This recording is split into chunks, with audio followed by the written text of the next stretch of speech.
Hi everyone, welcome to Wandering DMs. I'm Paul. And I'm Dan, and today on Wandering DMs, we are really thrilled to have Jim from Web DMs with us today to talk about switching between Zero Edition and Fifth Edition, or maybe back, and also how to keep a campaign running. Hi, Jim. How are you today? I'm doing great. I am doing great. I'm so happy to be here. I can't wait to dig into it. We're super happy we managed to get you to join the show, actually. So, quick acknowledgement to our viewers. Some of us, including us, are having parts of our lives a little bit disrupted these days due to medical concerns. And I think that all of us are planning on doing more D&D streaming in the upcoming future. So, hopefully that'll be a way that we can all stay connected and support each other and recreate together when we need to. So, best wishes for everybody on that.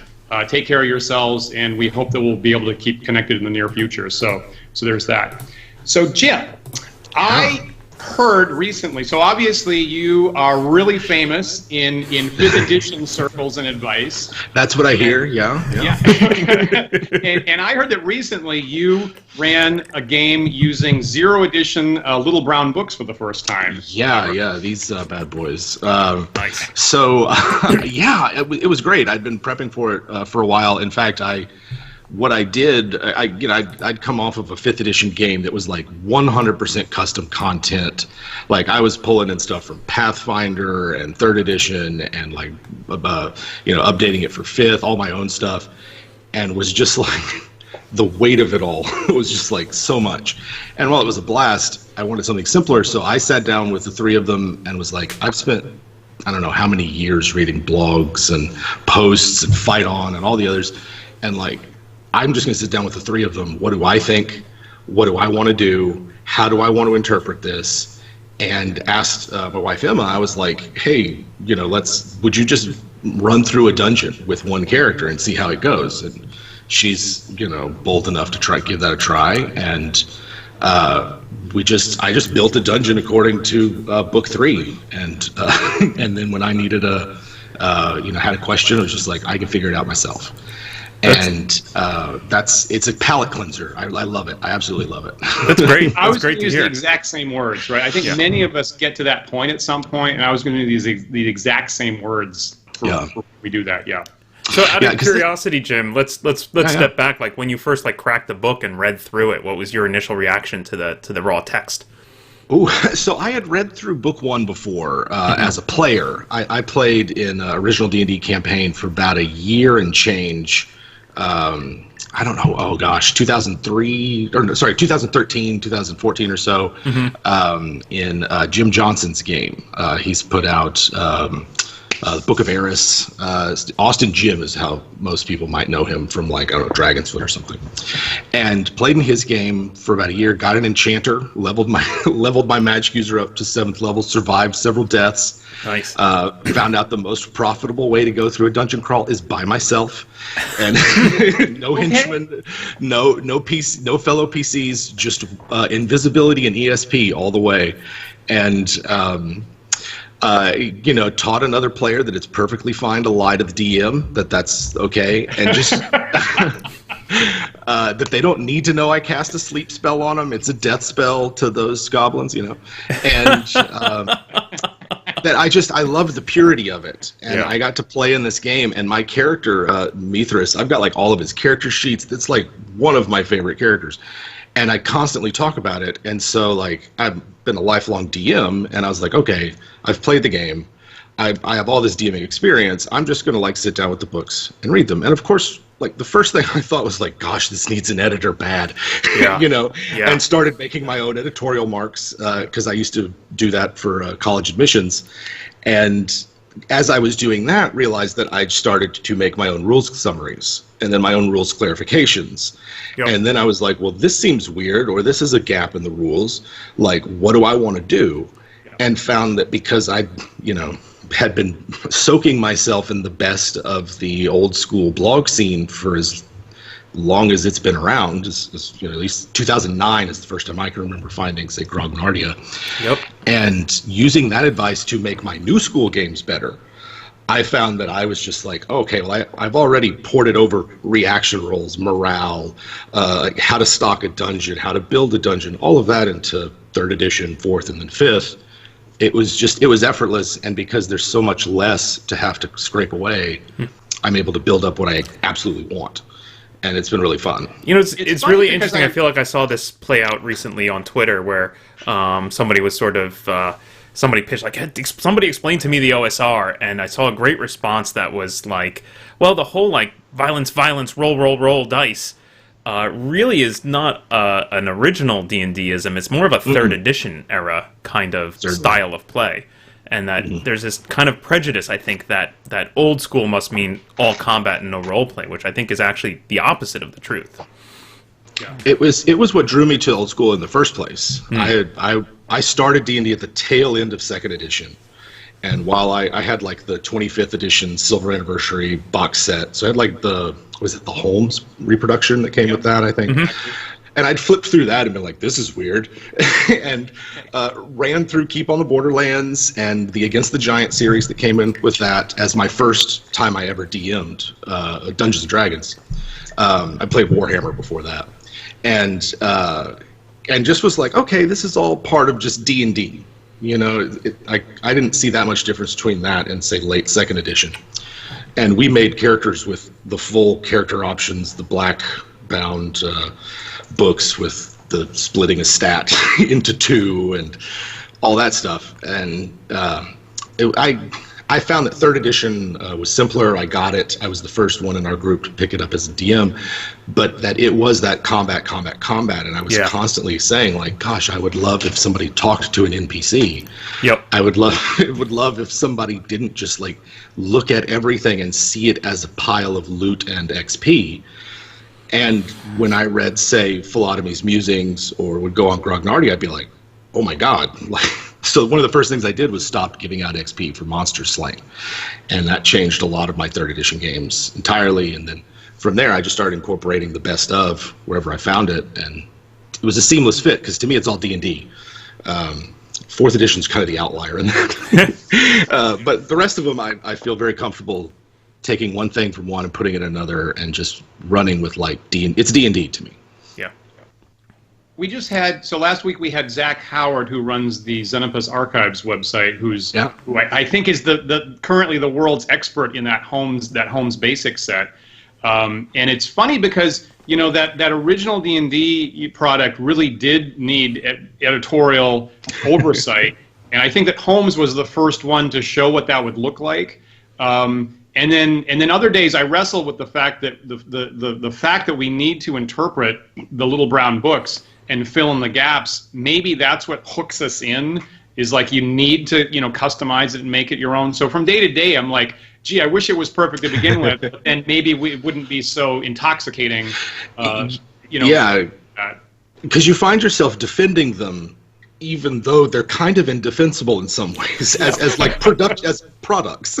Yeah. But the ideas in them are so potent that to me it outweighs, it's worth the effort to put into it, to fill in the gaps, to make it your own. And the fact that it's like meant to be, as opposed to say making AD&D your own is much, or third edition or fourth or even fifth is while they make it easier, it still takes a lot more work than building up what you want. You know, I feel like I regularly point out to folks, one of the things that really threw me as a kid was recognizing that the basic line and the advanced line were actually two separate lines of different products. And the thing that always strikes me as the main difference between them is that advanced is trying to be comprehensive, where basic feels more like a toolkit. And that's what really draws me to the basic line of stuff, is that having that, that toolkit that I'm expected to tinker with. Yeah, I think to me, tinkering was always a part of DMing. Like I cut my teeth on GURPS, actually. My first RPG was Warhammer, and then I quickly was like, wait a minute, there's a system out there I can use for anything, and it's got all the rules.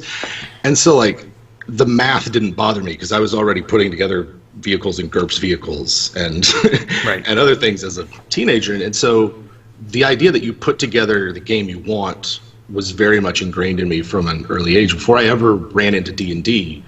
And then when I did, I got a lot of actually bad advice, a lot of pick the ending you want and work them towards that ending, and thinking like, well, that sounds not as much fun as the way I want to do things. We agree. Wandering DMs officially agree that doesn't sound quite kosher. It just doesn't sound very fun, yeah. And I played in that game, and so when I switched from player to DM for this group and was getting the advice from a DM who was like, "Wait a minute, we asked you not to DM anymore." Great player, not so great DM. But yeah, I found that was already my attitude, and then I had changed it. And when I found the blog scene, I was like, oh, I recognize this kind of freewheeling, let the players take the lead style. Then it was a matter of getting my play group to be amenable to that, because it took some time for them to be like, oh wait, we don't have to either check every 10-foot square exhaustively to get through this, or like if I talk to something in the world, if I interact with it, I'm going to get something back, because for years that hadn't been the case for them. So it was fun to get them to open up as well. Yeah. That's great. When people, switch tables, right, switch between DMs, there is like a cultural shift. And, so I had a couple of people playing role, that I was DMing on Friday night, playing role-playing games for the very first time. And right out of the box, I said, now be aware, this is how I run this particular edition. If you go with some other DM, they might say different things about some of this stuff. Sometimes if people don't realize that there's that customization happening, they might be surprised by that, and it's really good to kind of be aware of that up front. Oh yeah, and that's we try to hammer that home a lot on WebDM. It's just like, listen, the foundation of this game is you and other people sitting down to engage in this experience. Like, that should be the foundation for everything. Talk to everybody first, Yeah. And I think what you're mentioning, Dan, is really important to say, like, this is, as a DM, this is where I'm coming from. This is the house rules that I'm going to implement. This is the place I will make rulings from. Here's what you can assume about me. That kind of thing. Just like really smooths things over. I feel like 5th edition is perhaps the edition to the recent edition that is trying to sort of pull back some of those ideas, right? If I look at the more recent editions, when they merged Advanced and Basic in 3rd, and even in 4th, it was still more like Advanced than Basic and trying to be comprehensive. Whereas I feel like 5th is really the first time we're trying to see more embracing of customization, or I suppose as the kids call it now, homebrewing, right? Homebrew, yes. Yeah. I'm glad it's back and with a vengeance. And my take on 3rd was that it was supposed to be exhaustive. And at the time I thought that was great. It was like, wow, and because it was the only thing I ran, I internalized a lot of the rules, and it was just what I was used to. But when it was like, I got to spend 3 hours making a stat block for someone that's going to last 4 rounds, I'm not having a good time on my end. And to me, the DM's lonely fun, which I think is a BS term, is as important as the play, because it's the DM who's going to like get a group together. The players might be excited, they might recruit for the DM, but a lot of times the DM is sort of the nucleus and the grain of sand around which a group will form. And I think like it should be as fun away from the table for the Dungeon Master in whatever way they want, whether it's getting into character, coming up with voices, and like really bringing their NPCs to life, or intricately plotting out how their world works before the PCs come in and mess things up. I think that is as important as a gameplay experience as what happens at the table, and is oftentimes not really considered as such. That's great. I love that observation. As someone who tends to be, a bit self-sacrificing, that's a really good germ of an idea to carry with us, actually. Yeah, it's like, how are you going to get excited about something that you then present to people you want to engage with if you're not in love with it somewhere else? But I mean, that also comes with the advice of like, don't take it too seriously, and like, bring it par baked. It's not finished yet, but bring something you're excited about. Certainly. Yeah, I mean, we talk. Sorry, go ahead, Paul. Oh, now we're both trying to be polite. Okay. It kind of reminds me of something I've said many times whenever, like, edition wars come up, right? And especially, I see that on my blog a lot, because sometimes I talk about 5th and sometimes I talk about original, and I like them both, and I like to steal things from one and put them in the other, and not everybody is into that. But, my defense of that is always, the system that's the best is the system that the DM is excited to run. Right, that is way better than like strong-arming your DM into playing something that everyone else loves, and then they just don't bring that energy to the table. Yeah, I think system matters to a point, but it's not the only thing that matters. And yeah, you're right. And what I like about Fifth and what I like about Zero Edition Original is like they are easy to manipulate. To kind of, you can get a 5th edition experience that you want if you're willing to put in the work, if you're willing to tweak things and make it fit, and get a group that's on board with you. You can do a lot of things with it. But so it is a different game, Paul and I very briefly chatted with Matt Finch a couple weeks back at TotalCon in Massachusetts, and of course Matt Finch wrote the Old School Primer about 10 years ago. That it's we think is a good induction point for old school type gaming. And one of the things he pointed out is that when he wrote it 10 years ago, it was largely a response to 3rd edition. And I know when I saw 3rd edition, it was like comprehensive, and I thought this looks great. And then the frustrations kind of built up over time. And Finch said that a lot of those things that he was fighting against in the Old School Primer aren't so much an issue anymore with 5th edition. Yeah. So it's interesting that actually has started to come kind of full circle. And there's less of a gap between 0 edition, 5th edition than 3rd, as a matter of fact. Oh yeah, like I find players a lot more amenable to the back and forth interaction of, say, the use of a skill. Now they definitely come at it from a new school perspective of I am using a skill option on my character sheet menu kind of mindset. But if you ask them to describe it, if you present the situation as not think of it as a skill thing, but think of it as like, all right, there's a wall in front of you. You suspect there's something there, a hidden compartment. Tell me what you do, and then I'll ask for a roll. Like I find that they're very amenable because that's emotive. It's what they're there for are those moments where they can add little details to make their character come to life. And I think like what I've found in the player base is that it's much more character focused and like getting to have those moments in the midst of a fantastic adventure is what people are after, not necessarily the challenge. And that way it's different, but in other ways it's very similar play style. Great. Yeah. So, Jim, I'm curious to hear then, like, what, it sounds like we're starting to toe in on this a little bit, of like, what are you bringing from old school gaming into your 5th edition games, or what from 5th edition are you bringing back into original edition when you run it? So like I mentioned before, I bring in morale, reactions, and the entire encounter and dungeon exploration apparatus whole cloth. I make very little changes to it, and really the only thing you need to do is like assign morale values to monsters, and I prefer to use like a template approach. That's my cat. She'll only get louder. So I'll have whatever it is, 2 through 12 or whatever. Like, okay, 2 is kobolds and 1 -1 type creatures, or CR less than CR1 for the 5th edition folks. And then just go from there. And as well as the reaction. I love reaction tables. I've got Courtney Campbell's on the NPC, and that really changed my life in some ways. It's like, oh my God, it's really fun because it takes so much pressure off me. I find I'm such a softie as a DM. I am I don't want you guys to have a bad time. I invited you over to my house. I made you food. Yeah. We're here to have, you've had a shitty week. You're my best friends.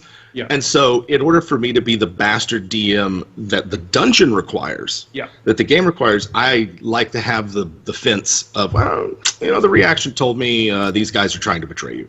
Interesting. And just that little bit is enough for me to completely change my mind. Are you making those rolls behind the screen or in front?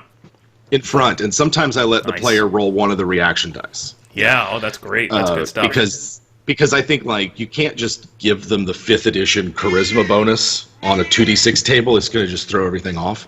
Yeah. But they want some kind of participation. Yep. And so maybe I bump it up to a d8 instead of a d6 or something like that. But I find it works. When I'm playing at the table, it works really well.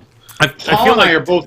Sorry, go on, Dan. I keep cutting you off. We have so many questions. Paul and I are both, very dedicated. Not having done this forever, but having discovered when you make the rolls in public, and you set the stakes and you tell the players, like, here's exactly what I'm rolling for and here's what I'm looking for. It increases the tension, the drama so much. And increases the stakes that this is actually for real when these dice come up. And everybody kind of at my tables kind of crouch around for something like a wandering monster roll, and they really are invested in whether that comes up a 1 or not. Absolutely. So way to go. Absolutely. I've seen Dan do this too. Like when we talk about setting the stakes, I think you don't always have to be super specific about it. But if you're rolling on a reaction table, maybe even a custom reaction table that you've got written out behind the screen, you just hand the players the dice and say, "Here's a D8. You want to see this come up high, and I want to see it come up low." That's enough guidance for them to go, oh, and then lean in and roll the dice and get excited about the response. Yeah, and there's some kind of, I don't know, I often describe it on our YouTube channel. Just a second, I'm going to pick her up. That's here. Yeah, bring her in. Special guest, unannounced. Special guest, Abby. There's an alchemy of play that happens in that moment of between the DM deciding what they're going to call for, what kind of die roll they're going to call for, and the player describing what they do, where for me that's a moment where there's a lot more negotiation that can take place. There's a lot more back and forth. It doesn't have to rely on a die roll. It can just be, okay, well, all right, let's talk it out before we roll the dice. Or let's roll the dice and then interpret it. There's a lot of different ways to do it, and I think like sticking to one or the other, to me, hems me in. And please don't mute it. Please don't disconnect the call, Abby. I like it, and I like switching it up, and I like doing something that's appropriate for the moment. And the other thing you said that I don't hear a lot, but I totally agree with, is that I have built a number of mechanics for myself because I again don't trust myself to be objective in the actual play sessions. Secretly, I'm actually a big fan of the players and their characters, and I actually don't want to perish myself. Oh my God! Yeah. Right. So I actually commit to having those die rolls in public so that I can't, so that I cannot fudge it to make it real. And as a little bit anecdote, and actually Zach was asking me to talk a little bit about it. So on Friday, I was running the dungeon out of that Blue Holmes book, actually, for group of 6, 2 people they'd played with me before, 2 played some 5th edition, 2 never played any role-playing at all. And they get to, and the session goes on, and they get lost in the tunnels at one point. And at the end of the session, they burst into the room that has the horrible mega spider that Gygax put in there, right?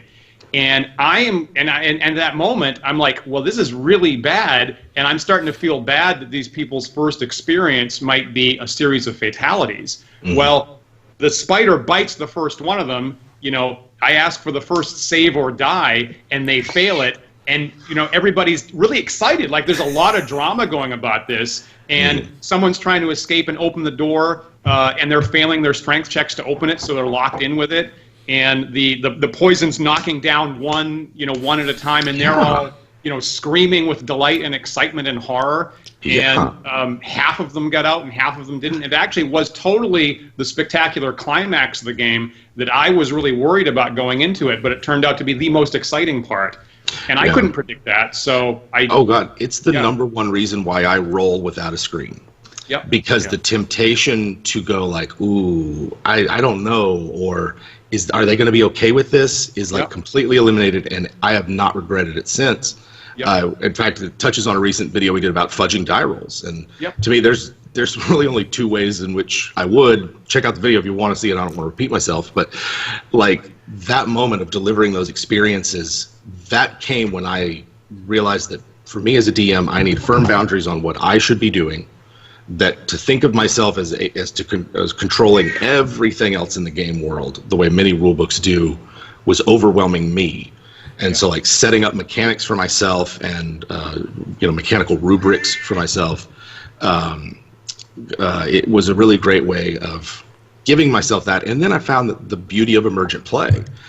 And that was one of those things where it's like I bring D&D techniques that I use to DM with me to almost any game because I want that emergent experience. And it's really fun when it's a game like, say, Warhammer, and the stakes are, well, your arm is one of the stakes, or whether or not you turn into a chaos abomination are one of the stakes. And I don't know what's going to happen either.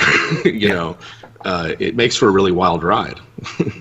think that's great advice. Yeah, I feel like Malazewski called it the oracular power of dice, right? And the funny thing is, I've also used that on the other side of the scale a lot, where a player asks me something that I think is inconsequential. You know, what time of day is it? Is it raining out? What's the weather like? You know, anything where I'm like, well, I haven't thought of that because I didn't think it mattered. I'm not going to spend a lot of brain power trying to deduce, what would the weather pattern be like at this time of year? Just roll some dice and get the information out there. And sometimes it is inconsequential. Sometimes turns out vastly important down the road, and I had no idea. Right. And putting some of that in the players' hands is always really fun. One of my other favorite games is Numenera, and one of the things I like about it is that the DM rolls no dice. And what I found that let me be much freer in combats.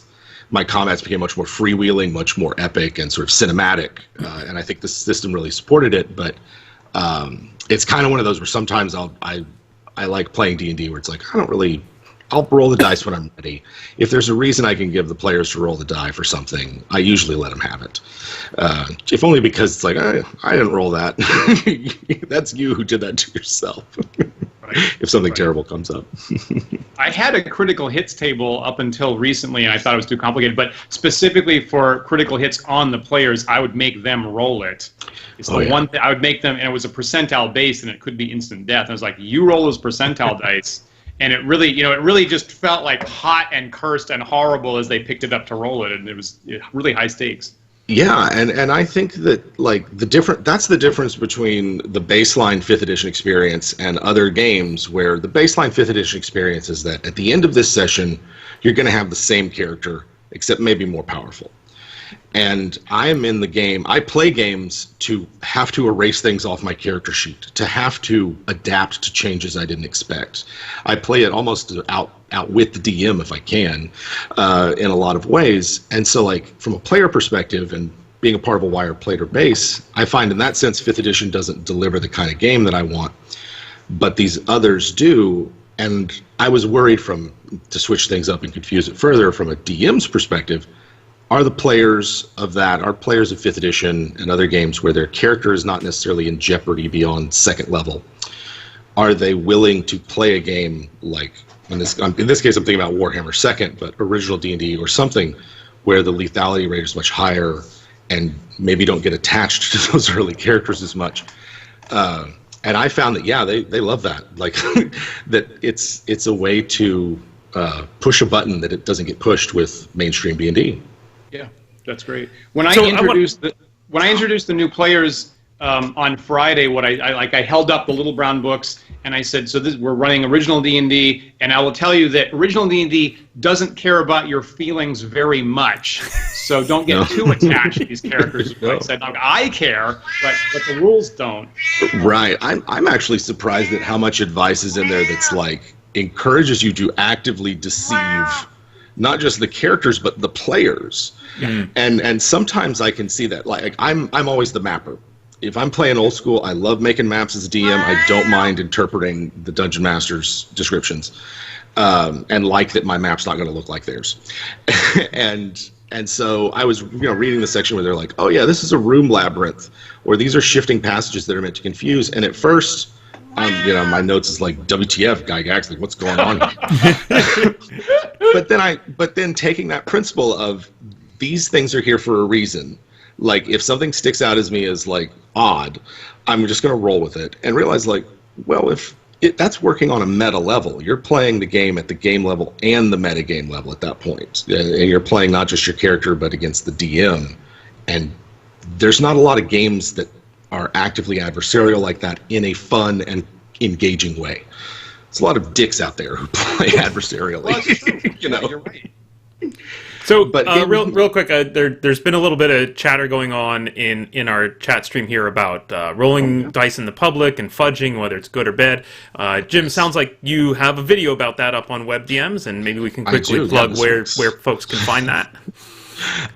So if you check it out, I don't have a link handy at the moment, but it's this week's video on our YouTube channel, so you should see it. And youtube.com/wandering. So yeah, that's ours. What? youtube.com/webdm.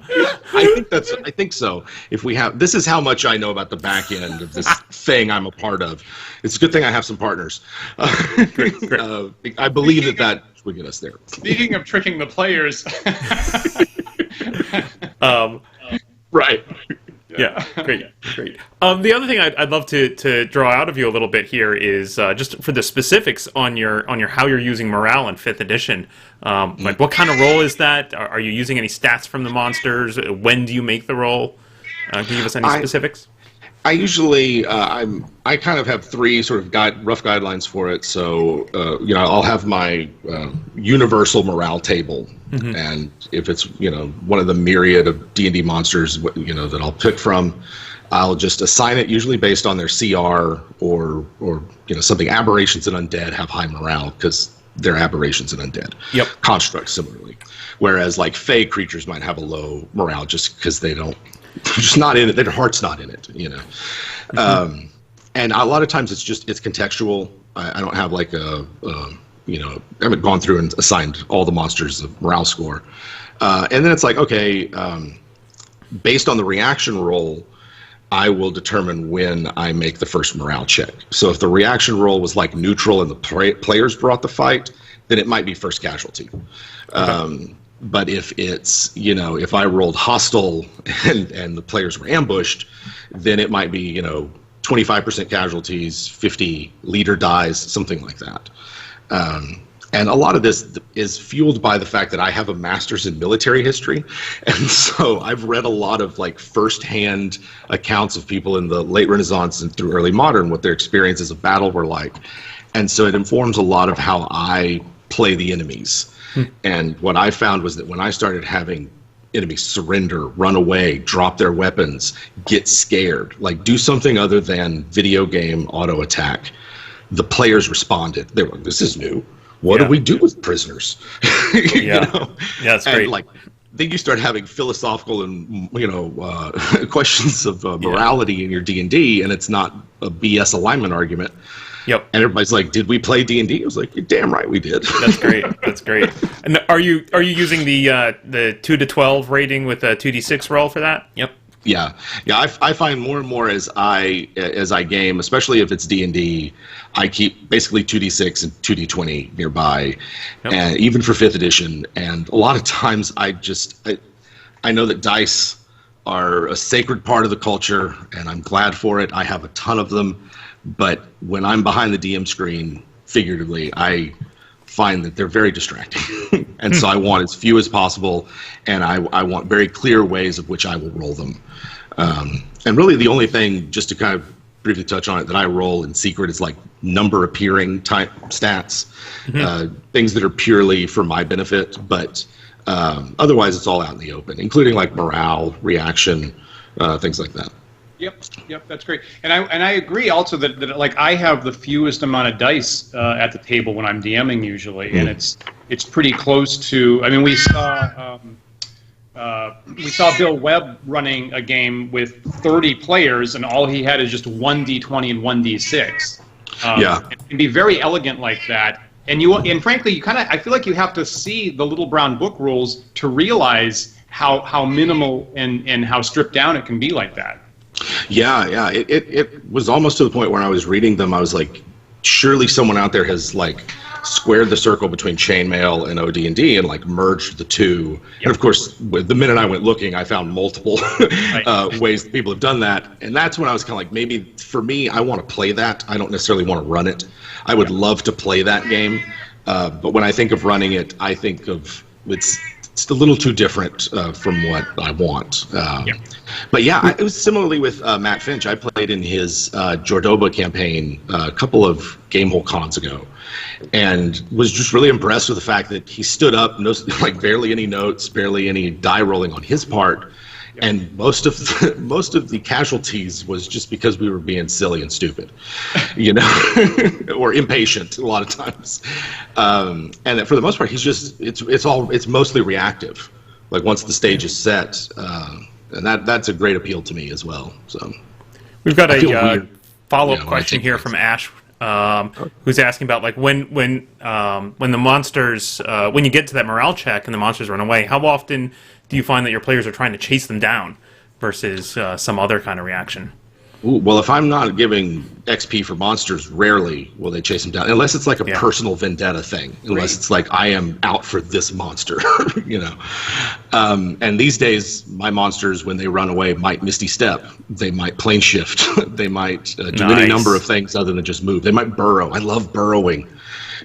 Mostly because in 5th edition I rule that you can't opportunity attack if someone burrows away. You know, things like that. Yeah. And so I try to take that kind of attitude towards the game back with me as well when I play old school, but that's usually how I do it. And I don't find that players go after them unless it's a personal thing. In which case I've done my job, right? They care enough about this villain to seek blood. I have a recurring villain now on 10 Dead Rats who's a vampire who's twice escaped now by turning into a bat and flying away. And nice. I kind of suspect that my players are letting him do it because they just enjoy the character so much they want him to come back. Oh, I wish I would have that happen. That's awesome. I love that. My players, as soon as one of them escapes, they swear blood vengeance. Yeah. And they're like, okay. Yeah. That's what I see that a lot too. Yeah. Minor rule point. I'll say Paul and I are both very, anti the standard, like someone runs away and you get a free attack on them. We actually are very negative on that rule, and I actually don't recognize that rule at all anymore. And I think, Paul, you're in the same boat, right? Yeah, I mean, I use when I'm running 5th, I definitely use the attack of opportunity rule. Okay. I think it is actually much scaled down from where it was in 3rd. I think that the chances of it happening are way less, and the introduction of reactions has meant that any given person can really only do it once, right? So you're not just flooding the combat with these attacks of opportunity like you were in 3rd. Oh yeah, in 3rd you could get insane amount of attacks from optimizing your opportunity attacks. Yeah, but I like it in 5th. Just because it is kind of tactical. But in games where a hit can kill you, and a round is more than like a 6-second moment, I don't like having a free attack. I think the likelihood of getting in over your head is already significant. Like, I'd like to leave a door. I agree very strongly. Yeah, that's like the one thing that both Dan and I have house rolled into our old school games is adding some buffer between 0 hit points and death. Yes. I find personally I use a system where I give them some critical injury, like a broken limb or some bruised ribs or something that sounds really unpleasant. Mm-hmm. Just so that they can have that moment of, oh, I'm in over my head, maybe I better get out of here. Yeah, that's what I love about Warhammer, at least in the 2nd edition I played, is that it's possible to get to 0, and if you don't roll that bad on the crit charts, you can still, my broken arm, I'm bleeding, my guts are hanging out, but I'm going to go down swinging moment. Yep. Yes, I hear you. You're going to be the same way, Kitty. I know. Yep. So I love those moments, and I want to give them to players. So I find I take a lot of the drop to 0, come back with 1 kind of things like Berserker Rage or Death Ward or something like that. I love those. Yeah. That's my critical chart is definitely very heavily inspired by that Warhammer critical wounds chart, and it really shaped my first old school campaign because I had a lot of players who were missing limbs. Right. And otherwise, it doesn't happen that much. No, it doesn't. You don't get that. You don't get that sense of a character being scarred by their experience as much. Yep. But yeah, that's really awesome. I'd love to see those at some point. Is it just like you get to 0 hit points and then you start rolling on the table? Yeah, basically. Anytime you're at 0 hit points and you take damage, you roll on the chart, and it's a two rolls, one for severity and one for location, and then I, as DM, have to interpret what that means. Mm-hmm. So you might have a broken ankle or a severed hand, or very amusingly once had to adjudicate what a severed face is. That was brilliant. I really enjoyed that one. That's great. He was the player was actually off on their own in the dungeon fighting evil pixies, and then got killed as a result afterwards. Stuck around to fight it out and got killed. And so later the rest of the party discovered it, and I had the pixies wearing his face. Yes, as you would. Yeah, why wouldn't they wear his face? One of the spookiest moments I had in that campaign. There was a lot of horror elements in that great. particular section. And the That's best really part great. was the player who died. He was at the table, but playing a new character because his character's dead, and the rest of the party has no idea what happened, other than he's got a new character. Something terrible must have happened. Right. That weird meta element actually really ramped up the eeriness of the whole thing. That's Dude, great. pixies are supposed to be like, elvish and fun and tricksters. Yeah, but they were evil pixies. They were specifically evil pixies. I'm convinced. I was running Stonehell. That's what the notes told me. Evil pixies. Yes. That's great. So I'm going to ask, when you ran Emma in your custom dungeon using the Little Brown books, how many characters did she have, and how quickly did they die? She had the 1 and no deaths. So I'm using Scarlet Heroes solo adventure rules for this, which are an overlay for D&D. Okay. And they're a bit more. They provide for a bit of a cushion, in the sense that you don't die at 0, you roll on a calamities table. Okay. So it might be that you lose everything and got dumped in a river underground. Like, it's not good, It usually adds a wrinkle or a complication to you got knocked out, sort of thing. And then damage is done directly to hit die. So monsters don't really have hit point pools. They have as many hits as their hit die. And then what the player's rolling for is how many hits they do. Is it 0, 1, or 2? Okay. With 2s only really reliably being able to be reached by fighters, high strength characters, that kind of thing. And so it's like like they fit in the back cover of book 1 for me. Great. And so that's how I do it. We've only had a chance to run her through it once, and then I ran a larger group through it, which only had henchmen deaths. They put a bunch of them in the back with no light source, and that's just a mistake.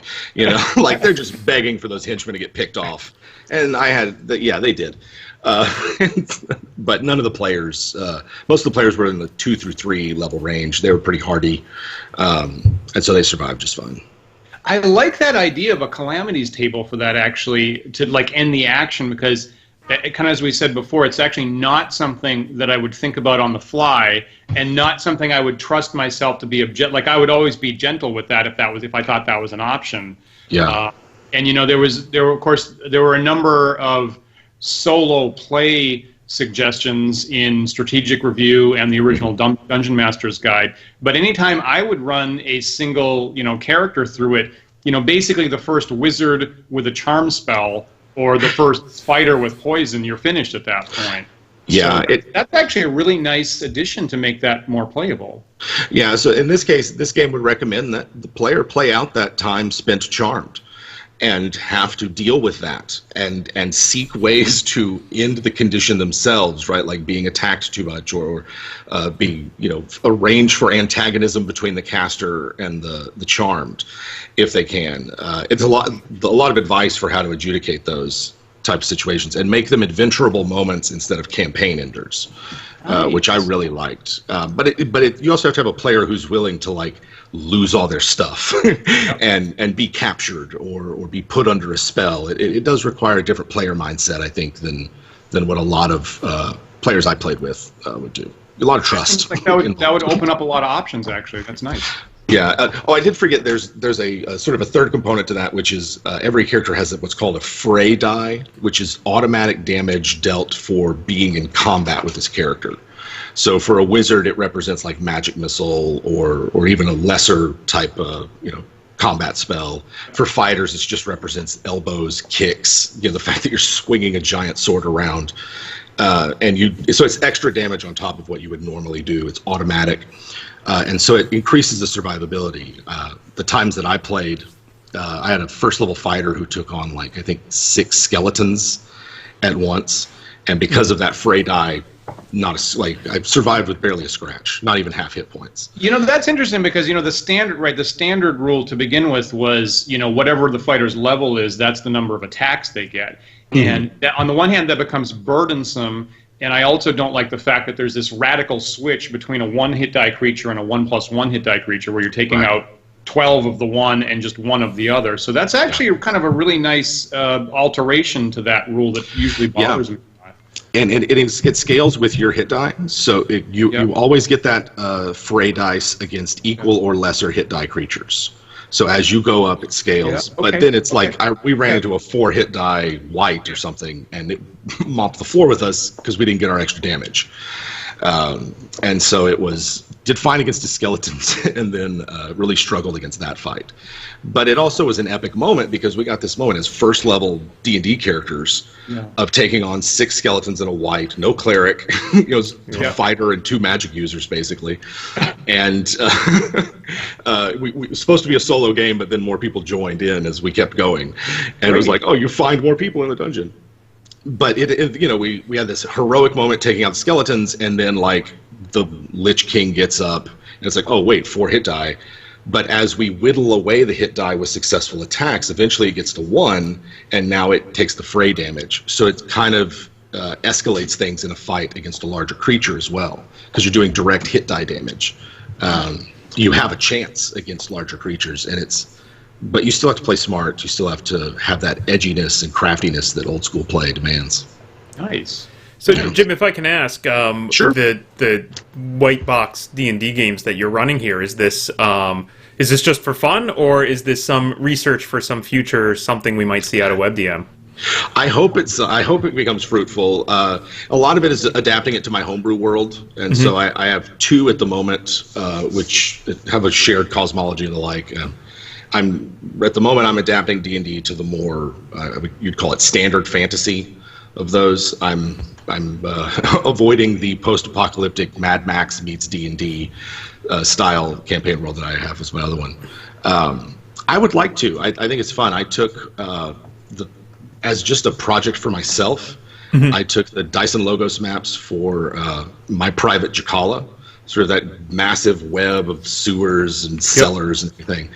And just copied them into a notebook, made some changes to fit them, and then populated them as just like let's see if the D&D rulebooks will produce something that I think is like uniquely mine.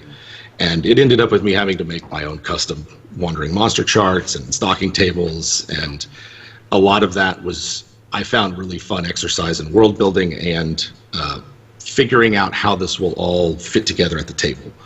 Because like for me, the minimalist stat line is just not enough. I need a little bit more. I need at least 2 lines instead of 1. I need a 2-page dungeon instead of a 1-page kind of thing. Yeah, I agree with that. Yeah. I have said the same thing to Paul about that issue when he wants me to run 1-page dungeons. Yeah. I love them in theory, but I always flesh them out a little bit more before I go in. I think that's the point. But when I'm doing them, doing it myself, I find that sometimes I'm writing a paragraph, and sometimes it's just a couple of lines, and whatever the situation needs. But at least 2. Yep. I agree with that. I agree with that actually. Yeah, and I don't want to be totally handcuffed. If something does run a little bit long, I don't want to be totally handcuffed to a particular limit like that. Certainly. And more and more I find myself that what I create in those lines are custom tables that I will then roll on and play to see which one of these 3 options I can't decide on right now will get used.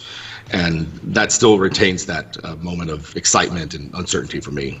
I mean, that's the key, I think, for any kind of short format writing that I really enjoy, is finding that right level of information to put in there that is enabling me to make choices at the table without completely painting myself into a very specific corner. Oh yeah, definitely.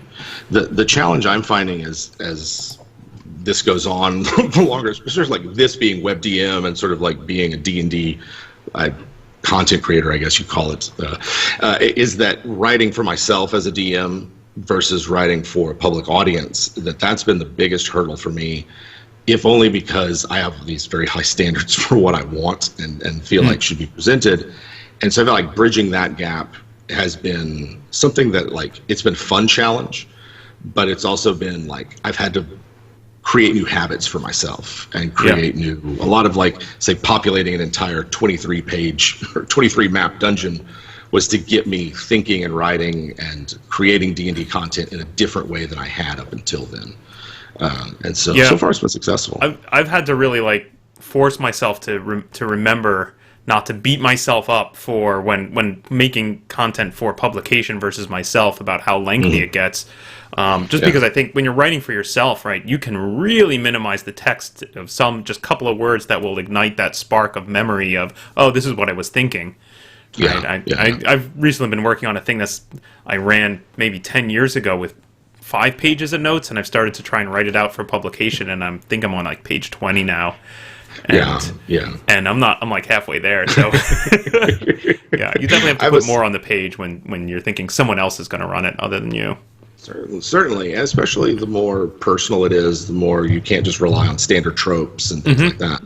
And to me, those are the products that I want. Like, I've got standard tropes for days. Yep. I want you're weird. I want the personal. I want this thing that only came in a half dream from your imagination and you statted it up.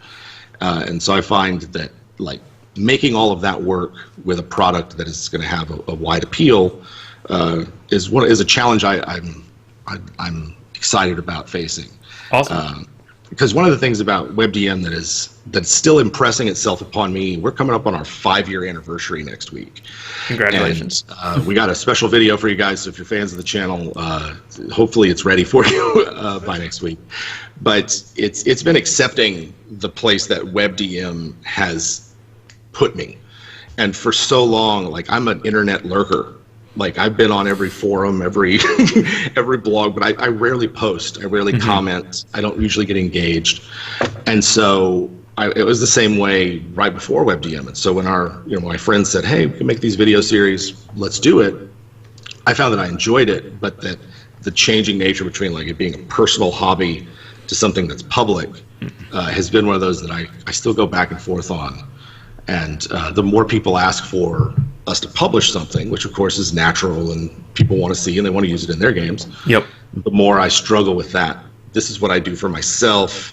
Would this be acceptable for a wider audience? And, like, going back and forth on who the focus should be on, I think is important, but not something I expected.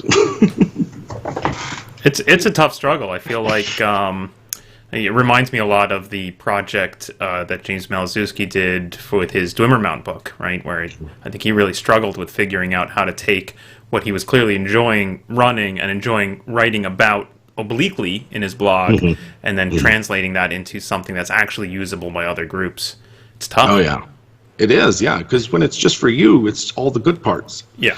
It's all the parts that excite you, and then when it's for others, you've got to, like, fill in the details that were boring and things like that. Who knows what's useful? Yeah, right. It's the same struggle. I mean, this is what we'd hear from Gygax, right, over the years of turning Castle Greyhawk, his single page of key per level, into a published product that never fully came to fruition. And it was exactly that struggle of how much do you need to provide to the end user, and so the struggle continues. Yeah, to me, I find it encouraging to read that. I find it encouraging to say, find an editorial that a blogger has posted, and like, because I don't have access to any of it. I don't have any archive from Dragon magazine. I'm not going to go digging as much for those snippets. So when I see it on someone's blog, it's really important to me because, like, oh, number one, I'm not alone. Number two, watching these other industry professionals and founders or anything struggle with the same things is helpful for me, 2 generations of gamers later, or however many, trying to make content that squares that circle, because it has to be interesting. People want the heart, the soul, they want something, but also it's got to be usable. It's got to be readable and intelligible. I guess I would also say don't be afraid to, like, toss in little unfinished hooks, because you never know when your 2-word phrase of evil pixie is going to turn into a highly memorable face-severing scene. Yeah, and all of the famous gaming products that people love are half finished. Yeah, all of the ones that people talk about and really like are not. They have space for your own creations, your own imprint. And Gary Gygax, explicitly said that should always be there. There should always be a hook for some other next step thing leading out of this place. So yeah, it's that's solid advice. Yeah, and I think it's to me, it mirrors the kind of gaps that you would leave to be filled in play, right? Like, we're going to leave the gaps in the product for the individual table to decide what's important, what really happens, who's the real villain, that kind of thing. Because, like, it's the attempt to systematize and universalize everything, which some versions of D&D seem to really want to do, that makes it bland and unenjoyable to me. And I would rather have something that's much more personal and quirky, even if it is flawed, than the other way around. Super well put. Super. So, as usual, as happens with when chatting with a very interesting and exciting guest, the end of the hour has snuck up upon us. So I'm just going to quickly ask if who has any final thoughts on the original topic of things from 5th edition to migrate into your old school games, or vice versa, old school concepts to migrate into your 5th edition game. I'll just step in and I'll say this. So listening, I'm so glad we had Jim on, because listening to Jim today has been the single most convincing exposition that you can smoothly switch between 0 edition old school ideas and 5th edition play style. And I think that I've been a bit skeptical of that, maybe up until today. And Jim is the single most convincing proselytizer that that's possible. And I think it's personally benefited me a lot to have him on today. So thank you, Jim, for that. I wear it with honor. That's great. Thank you. I would say this. My final thought would be to the takeaways from 5th edition that I think work really well in old school. And to me, the first one is that there's that tension in old school of what hit die and hit points represent. And I think the being able to spend hit dice to heal yourself, spending hit dice as a resource for things, like, that is a concept and an idea that I play with in a lot of different ways, not just as it relates to healing in original D&D. It's like, do you want an extra spell? Are you willing to sacrifice your blood for it? kind of moment, that kind of thing. I also like the variety of races and the amount of magic that's in the game of 5th edition. I know that's a very new school thing, and a lot of old school DMs and players prefer the more classic fantasy, but I like a group of PCs that looks just weird. I love the Arduin Grimoire as well, right? It's one of the best D&D products I was able to find. So, and so I like that. This is a dragon guy, this is a devil guy, this is a fairy lady. We're all in here to, be trash people and have shenanigans and go adventuring. That's why we're here. So I would those are the two things that I take back to my old school games with me, because they're what I like about new school. And other than that, it's like this feat, that spell, this monster, on an individual basis. Awesome. That's great. Awesome. That's fantastic. One thing I was going to say, which actually one of our viewers beat me to the punch, has pointed out really enjoying the advantage system, the advantage disadvantage in 5th edition. I think here's the interesting thing. I've totally come around on advantage and disadvantage. When I first encountered it, I was a little like, I'm not sure about this, and it makes the math hard. I've seen other systems now lift that and use that solely as your sole modifier, right? And you don't give arbitrary +1s or +2s, only have an advantage disadvantage system. I find that really freeing. Very easy rule to just toss in there and say you have advantage or you have disadvantage, and that's the end of the story. We're not going to worry about how things stack or whatnot. They're just only 2 options, advantage and disadvantage, and they cancel each other out. Yeah. I could see using that in games. I could definitely see. I use it a lot in 5th, and I could see using it in an old school game. I'm curious to hear what Dan thinks. Yeah. Well, the non-linear math, that for me, that's a big rupture from classic D&D, and the non-linear math makes, like, even from the player's aspect, makes the probabilities extra hard to determine. But I got to admit, players pick it up very, very quickly. It's very digestible to players, and that is not a hill that I'm going to die on, because it's clearly been very successful. The one I'm willing to die on is this. It's one thing, and because it's binary, you either have it or you don't. Disadvantage cancels out advantage. It's quick, it's easy, but having it be the only thing, for me, as 5th edition has gone on, it's been like, I want to see something new. Or, like, sometimes you'll see in Unearthed Arcana the sort of monthly updates they'll do for 5th edition. is like, okay, well, if you have advantage and you're making this kind of attack, this feature unlocks for you. And so it's like, it's either more complicated, kind of like backwards towards third edition or fourth edition. And what I like actually is the way Shadow of the Demon Lord does things. Shadow of the Demon Lord is made by one of the designers of fourth and fifth edition, and you have Banes and Boons, which are D6s, and pairs cancel each other out. So you want 3 Banes, 4 Boons, you got 1 Boon left, and then it's a D6 roll that you add to the D20 or subtract from it, as opposed to an extra D20 roll. So in that sense, it's like an action die or a fate die that sometimes comes up. Yeah, I mean, it's pretty like, similar to it's how pretty some of regular. the 5th edition spells like Bless and whatnot work, right? Where you're Yes, adding a variable die.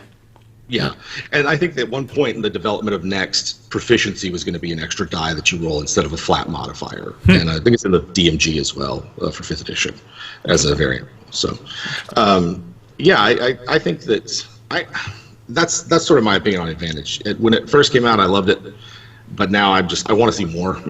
And so I would use it situationally in old school, but I might as well just do like -5 to me, or +5 or something like that. Yeah, certainly commingling arbitrary pluses and minuses and advantage, disadvantage, it becomes problematic, I think. Oh, yeah. Yes. All right.